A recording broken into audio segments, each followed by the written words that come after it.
Salut tout le monde, c'est Gab Morrison. Dans cet épisode de Tout le Sport, je vais vous présenter 3 joueurs africains qui évoluent en France. Il s'agit de Oumar Sissoko, le portier malien de l'US Orléans qui joue à l'AC Ajaccio, Anthony Mfa, gardien gabonais du FC Metz, et Henri Junior Ndong, défenseur gabonais de Auxerre. Alors, pour commencer, on va faire une interview d'Anthony Mfa. Alors salut à toi. Bonjour, santé d'Anthony, gardien du FC Metz. Première question, le FC Metz est redescendu en Ligue 2. Alors est-ce que tu penses les revoir en Ligue 1 la saison prochaine? Écoutez, le FC Metz est redescendu en Ligue 2, c'est vrai que c'était une année compliquée pour nous. Mais je ne sais pas encore si je serai en Ligue 1 ou pas. Pour l'instant, actuellement, je m'entraîne encore avec le FC Metz, mais normalement, je dois résider mon contrat très bientôt avec le FC Metz. Ok, d'accord, donc ça on en reparlera un peu tout à l'heure. Alors sinon, comment tu sens la Coupe de France et la Coupe de la Ligue 2015-2016? Parce que là, les équipes de Ligue 2, elles ont beaucoup de... Enfin, elles ont un peu leur chance à donner dans ces compétitions-là, donc comment tu les sens? Écoutez, après, voilà, on compte peut-être que ça peut jouer sur des petits détails. Maintenant, tout le monde a ses chances. Après, c'est sûr que ça va être très très serré et compliqué. Et je pense que voilà, il y aura des surprises cette saison. Ok, d'accord, alors est-ce que tu as été approché par d'autres clubs durant ce mercato? Oui, j'ai eu des contacts avec d'autres clubs. Maintenant, il y a des choses où il y a eu seulement des rapprochements et tout ça a été un peu plus sérieux. Pour l'instant, on discute encore avec certains clubs avant de s'engager quelque part. Ok, d'accord, alors sinon, est-ce que tu peux nous donner une idée de quel genre de club qui t'ont approché? Aujourd'hui, je peux pas dire actuellement qui, mais voilà, en tout cas, je peux vous dire que c'est à l'étranger, hors de la France. Ok, d'accord. Alors sinon, toi, t'es aussi en équipe du Gabon, en équipe nationale. Alors, est-ce qu'il y a des matchs à venir ou des préparations pour genre la Coupe d'Afrique ou d'autres compétitions comme ça avec l'équipe du Gabon? Écoutez, c'est nous qui organisons la CAN en 2017. Donc, du coup, les matchs qui sont pour nous, qui viennent pour nous, c'est plus ou moins des matchs de préparation, on va dire des matchs amicaux. Mais il y a quand même mélangé parce que c'est quand même dans un groupe assez élevé. Et nos prochains matchs sont en septembre. Ah ouais, et c'est contre qui le match en septembre? C'est contre la Côte d'Ivoire. Ah ouais, Côte d'Ivoire, c'est une des plus grosses équipes d'Afrique même. Alors sinon, toi, t'as été sélectionné dans l'équipe du Gabon pour les Jeux Olympiques 2012, dans les moins de 23 ans. Alors comment ça s'est passé exactement? Parce que c'est une compétition un peu différente aussi. Écoutez, c'est très différent parce que vraiment, la chance, c'est qu'il y a vraiment tous les sports qui sont mélangés. Donc, du coup, quand on est dans le village olympique, on a la chance de voir vraiment beaucoup de vedettes dans tous les domaines sportifs. C'est vraiment ça le plaisir des Jeux olympiques. Donc, justement, il n'y a pas de réponse. Ça nous permet de voir aussi d'autres choses et de nous rapprocher de d'autres personnes aussi qui sont en dehors du foot. Ouais, c'est sûr. Vraiment, c'est une belle expérience à vivre. Ouais, puis même au sein de l'équipe, il y a quand même des gros joueurs, genre Aubameyang et d'autres grands joueurs gabonais. Alors sinon, la petite question bonus de la fin, si tu devais choisir un autre sport à pratiquer au haut niveau, lequel ce serait? J'hésite un peu, mais je pense que ce serait beaucoup plus le tennis. Ah ouais. J'aime beaucoup le tennis. Après, voilà, c'est très physique, c'est très technique aussi, mais j'aime beaucoup le tennis. Si je devais choisir un sport, c'est très cool. Ok, d'accord, bah c'est la fin de l'interview, hein. Anthony, je te remercie d'avoir participé. Il n'y a pas de souci, c'est normal. Et je te souhaite une bonne saison 2015-2016, soit au FC Metz, soit ailleurs, comme t'as dit. Donc, on passe au deuxième interview. Il s'agit de Oumar Sissoko, gardien malien de l'équipe du Mali, ancien gardien de l'AC Ajaccio et actuel gardien de l'US Orléans, débarqué lors de ce mercato d'été en national. Alors, pour commencer, salut à toi. Bonjour. Alors, pour commencer, tu peux te présenter si tu veux. Alors, je m'appelle Oumar Sissoko, je suis originaire de Paris du 93 et voilà, je suis joueur professionnel à l'AC Ajaccio. Ok, alors première question, est-ce que tu penses qu'Ajaccio, la saison prochaine, pas celle-là, ils pourront remonter en Ligue 1?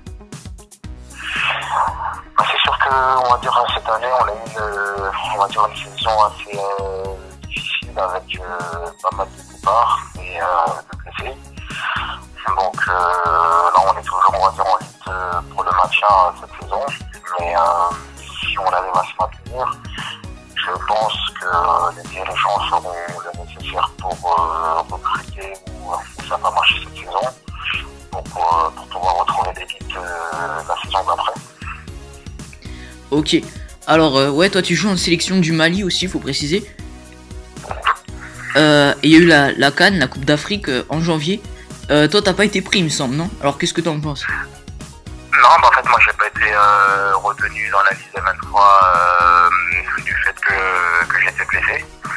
Donc j'ai pas pu participer, mais dans l'ensemble on va dire la compétition s'est pas mal passée. On avait une équipe de Côte d'Ivoire qui a pu remporter ce titre à travers les matchs qu'ils ont fait. Je pense que c'est tout à fait mérité. Voilà, après faut noter que de plus en plus, on va dire en Afrique, il y a des joueurs avec un gros potentiel qui commencent à se développer. Et d'ici quelques années, je pense que c'est une compétition qui pourrait devenir de plus en plus intéressante à regarder. Ok, alors toi, avant tu jouais au FC Metz, t'as signé en 2012 à Ajaccio. En 2012, si je me trompe pas, il y avait encore Guillermo Ochoa comme gardien. Est-ce que tu penses qu'il y a un peu une pression du fait de remplacer Ochoa au niveau des supporters, de ce qu'ils en pensent, tout ça?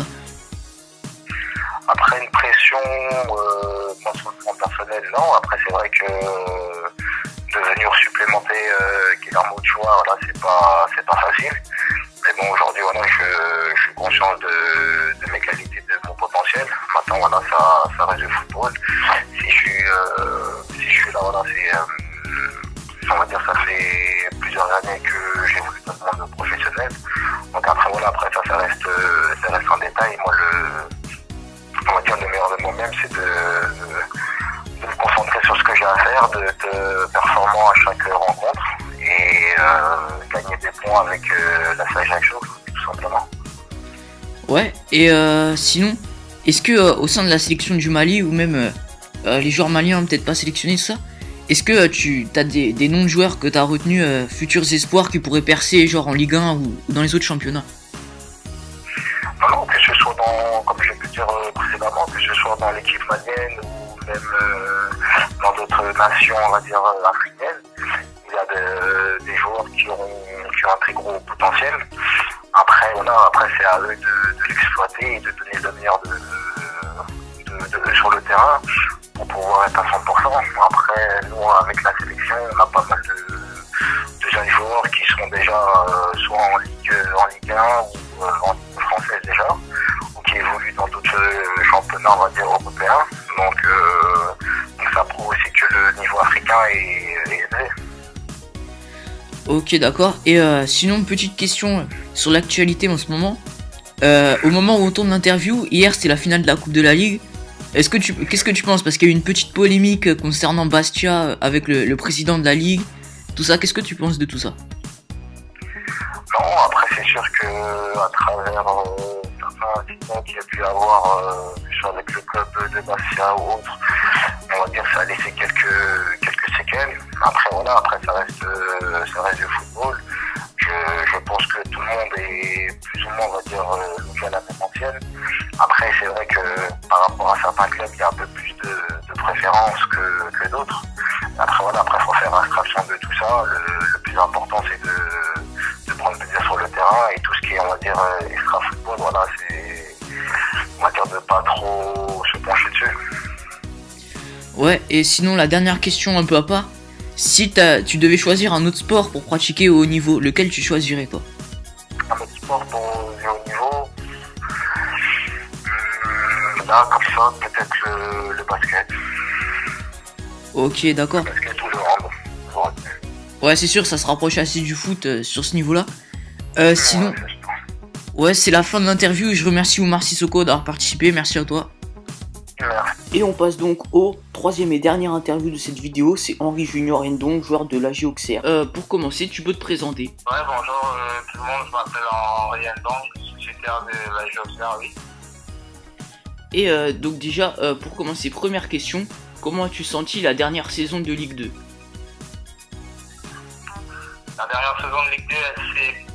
je me suis senti plus ou moins bien, mais après, pas mal souvent blessé, j'ai eu des difficultés à enchaîner. Et on va dire, je vais retenir que ça a été une saison très compliquée, au niveau des blessures surtout. Ok, d'accord. Alors, sinon, Auxerre, la saison dernière, ils ont été en finale de la Coupe de France contre le Paris Saint-Germain en avril ou en mai, je ne sais plus exactement. Alors, est-ce que tu as joué cette finale, ou alors si oui, comment tu l'as senti, ou alors comment tu senti le match de tes coéquipiers, etc. J'ai pas eu la chance de jouer ce match, justement. Le train était déjà passé parce que suite à mes blessures à répétition, donc certains joueurs avaient déjà pris de l'avance et j'ai pas, quelque part, ça a joué beaucoup dans le fait que je puisse pas avoir la chance de jouer ce match. Bon, après, en regardant ce match du banc, on va dire que le PSG, c'est une équipe à présenter au niveau de la France, c'est la meilleure équipe. C'est une équipe qui a gagné sur tous les tableaux ici en France. Quand elle s'est mise à jouer ou à jouer à moitié, elle n'a pas de concurrent. Sur le sol français, bon, on a beaucoup suivi. C'est une équipe pleine de maîtrise, avec des joueurs qualifiés, tels que Thiago Motta qui m'a le plus impressionné sur ce match. Et donc on ne pouvait que faire ce qu'on a pu, à savoir perdre, mais bon. Après, avec les occasions, on aurait pu mieux faire. Ok, d'accord. Alors sinon, le mercato en ce moment, ça bat son plein. Alors est-ce que tu as été approché par d'autres clubs lors de ce mercato? Bon, approché par d'autres clubs, ça, je veux dire, c'est pas à moi de répondre à cette question, parce que quand on approche un joueur, on parle à l'agent. Bon, c'est pas au joueur directement, lui, moi je suis pour rien, moi je me concentre sur le club Auxerre. Je me sens bien à Auxerre, je suis là depuis 3 ans déjà, et c'est un club qui m'a donné la chance, donc je ne pense pas, pour l'instant ça m'a jamais traversé l'esprit de bouger, et mon agent Auxerre, donc s'il a des contacts, je sais pas, et je ne souhaite même pas savoir par rapport à ça, parce qu'il sait très bien que je me sens bien ici, quoi. Ok, d'accord. Alors sinon, est-ce que tu penses que Auxerre pourra finir dans les 3 premiers cette saison et remonter en Ligue 1? De toutes les manières, je le pense fermement qu'on peut finir parmi les 3 premiers. C'est notre objectif. Pour l'instant, on y est très loin. On travaille tous les jours, matin, midi, soir, pour y atteindre cet objectif avec le staff technique, avec la direction, les joueurs et le public qui ne cesse de nous encourager. Mais bon, aujourd'hui, on va dire que les résultats ne sont pas à la hauteur de nos attentes. Et je pense que même s'ils ne sont pour l'instant un peu loin, je peux mettre une pièce qu'Auxerre sera bel et bien parmi les 3 premiers en fin de saison.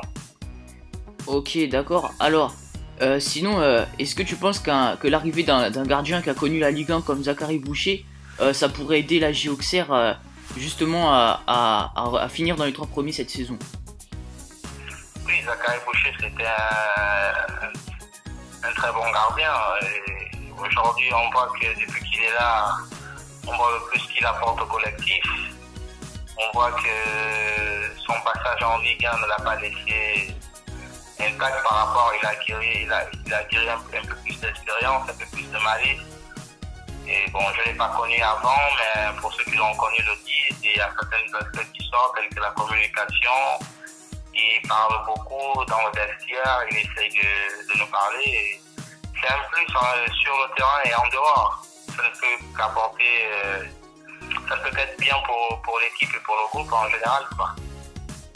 Ok, d'accord. Alors, et sinon, on va passer un peu à des questions sur l'équipe du Gabon. Tu as gagné la CAN des moins de 23 ans en 2012 avec le Gabon. Est-ce que tu penses gagner la prochaine Coupe d'Afrique avec le Gabon? Ça aussi, c'était un objectif. C'est déjà l'un des objectifs, l'un des rêves de tout Gabonais et du premier Gabonais, c'est-à-dire le président de la République. Il a ça au fond de lui, il nous en parle souvent. Bon, après, aujourd'hui, on sait qu'en Afrique, on n'est pas parmi les premières nations quand on parle de d'Afrique, de vainqueurs d'éventuels de Coupe d'Afrique. Le Gabon ne sort pas en premier. Non, du Gabon ne sort pas en premier, mais nous déjà, on travaille. À partir du moment où on peut gagner en espoir, on se dit qu'on espère gagner un jour. Voilà. C'est notre rêve et on se bat petit à petit pour y arriver. Au moins savoir la fin de notre carrière, de notre génération. On souhaite offrir ce cadeau au peuple gabonais qui ne manque jamais de nous soutenir lorsque nous sommes sur un terrain à domicile comme à l'extérieur. C'est vrai ça. Alors, est-ce que tu penses aussi que l'équipe du Gabon, qui possède des joueurs comme Pierre-Emerick Aubameyang, André Biokopoko et beaucoup de joueurs comme ça, c'est un peu un atout pour jouer contre d'autres sélections comme par exemple le Sénégal ou la Côte d'Ivoire qui ont une équipe assez régulière, on va dire, où il y a certains joueurs qui se démarquent mais ils ont à peu près tous le même niveau. Est-ce que tu penses que justement ces joueurs qui se démarquent beaucoup en équipe du Gabon peuvent être un atout dans la CAN? Oui, forcément, vous venez de citer Poko Biyogo, Pierre-Emerick Aubameyang. Je pense qu'aujourd'hui en Afrique, après la retraite internationale de Drogba et Eto'o, on va dire que Pierre-Emerick Aubameyang, sauf si je me trompe, il fait partie des 3-4 top attaquants sur le continent africain. Et quand on a quelqu'un qui peut pratiquement remarquer un but à chaque match, tout entraîneur, tout joueur vous dira que c'est un plus. Parce que commencer un match en sachant que vous avez pratiquement un but d'avance à chaque fois, c'est très bien. Ça donne pratiquement 30% de la victoire. Avant le coup d'envoi, bon, on sait aussi qu'il ne joue pas seul et que beaucoup ne jouent pas seul. Bon, après, tout le collectif, il faut que le collectif soit aussi au top niveau pour pouvoir y arriver. Au moins être dans les intentions pour y arriver. Et c'est pour ça que nous tous, nous travaillons pour atteindre cet objectif qui est aujourd'hui de gagner la CAN, surtout qu'elle se joue chez nous pour la prochaine fois en 2017. C'est vrai. Alors, en Ligue 1, en ce moment, il y a beaucoup plus de joueurs gabonais qu'il y a quelques années. On peut voir que, par exemple, il y a l'arrivée à Reims de Frédéric Bulot. Il y a aussi Biokopoko, justement, à Bordeaux, tout ça. Est-ce que tu penses que cette année, un Gabonais arrivera à se démarquer en Ligue 1? Bon, de toutes les manières, dans le football, on ne peut rien dire d'avance. Ce sont des compatriotes, ce sont des coéquipiers en sélection. Nous tous, nous sommes ici pour acquérir de l'expérience et aller montrer ce qu'on sait faire pour notre pays, aller défendre loyalement et en mieux les couleurs de notre pays. Moi, je souhaite le bien à tout le monde, à tel Didier Ibrahim Ndong, même si aujourd'hui il n'est plus en sélection pour des raisons X ou Y. Mais on souhaite tous que chacun de nous fasse le plus de matchs possible. Déjà, ne pas se blesser. C'est comme ça qu'on pourra progresser, c'est comme ça qu'on pourra faire des meilleurs résultats. Donc Frédéric Bulot qui arrive à Reims, je lui souhaite le meilleur, je lui souhaite beaucoup de buts. Parce que c'est un attaquant, Biokopoko, je lui souhaite moins de cartons déjà, et beaucoup de passes décisives et pourquoi pas de buts. Donc, et à tout le reste, à certains que j'ai oubliés, comme Didier Ndong et autres, je souhaite que ça se passe bien. Et comme ça, quand on va se retrouver en sélection, on aura des joueurs en pleine confiance, on aura suffisamment de choix et on aura une meilleure équipe, une équipe plus en forme. Aujourd'hui, on a déjà une très bonne équipe parce qu'on fait des bons résultats, on s'entend très bien. Donc, on espère avoir une meilleure équipe. Mais ça passe par des meilleures performances dans nos clubs. Si on peut tous être des titulaires indiscutables dans nos clubs, ce sera encore mieux. Ok. Voilà, c'est ce que je souhaite à tout le monde. Ok, d'accord. Alors sinon, la dernière question de l'interview, si tu devrais choisir un autre sport à pratiquer au haut niveau, lequel tu choisirais?